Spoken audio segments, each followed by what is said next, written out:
Hi, this is Lindsay. I'm giving this presentation from Seattle, Washington. Sorry I couldn't be there today. I'm in a job interview with Microsoft. But today I'm going to talk to you about if the entertainment industry can be disrupted and some cases about why I feel like it can be, especially with regards to James Kelly's article.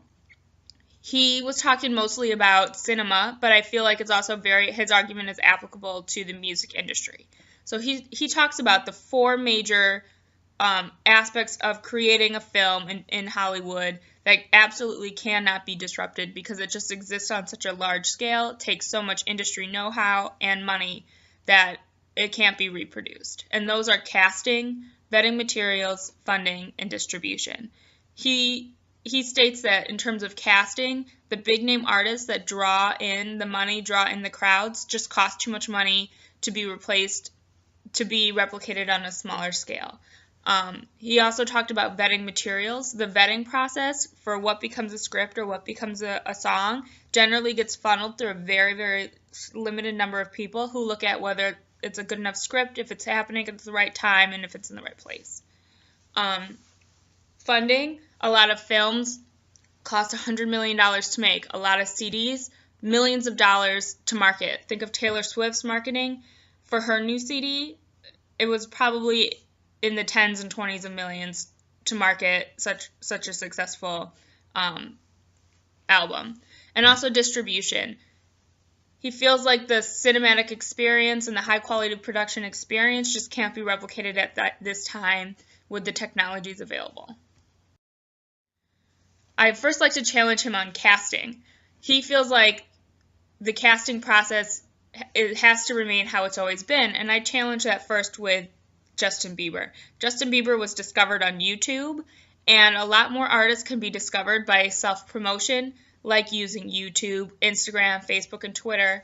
Things that we already have, social media outlets that we already use can be used to promote yourself as a talent and up and coming star. Not just Spotify, of course, but these social media outlets can be in lieu of traditional casting process. Huge problem because films cost $100 million on average to make, albums cost 10, 20, 30 million dollars to make and market, and you're just not going to get that from a Kickstarter. And I agree that you can't get $100 million from a Kickstarter to create a movie or an album, but you don't need to. The Veronica Mars movie was started by a bunch of people just like you and me who are a big fan of the TV show, and they gave $5 million, and that was enough to get this movie off the ground.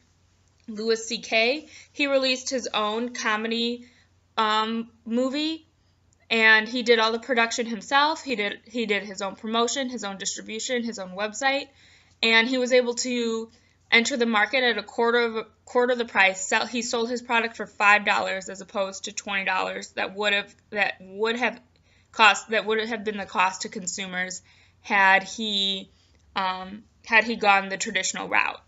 The same can be said of music in home production studios.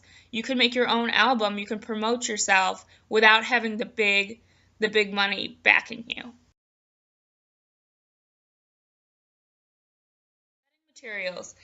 Vetting materials generally happen where there's thousands of songs, thousands of scripts that all could turn into a potential hit song or a potential new TV show.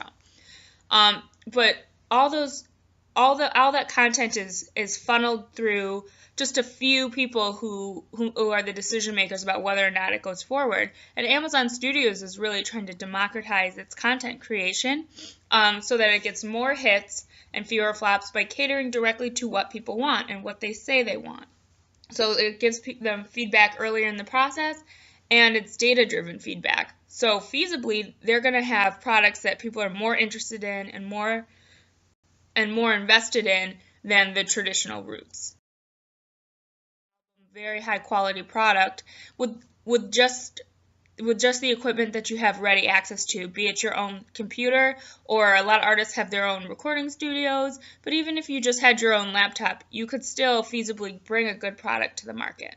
So these are the cases that lead me to believe that the entertainment industry is in trouble and it can be disrupted despite all its backing and its funding.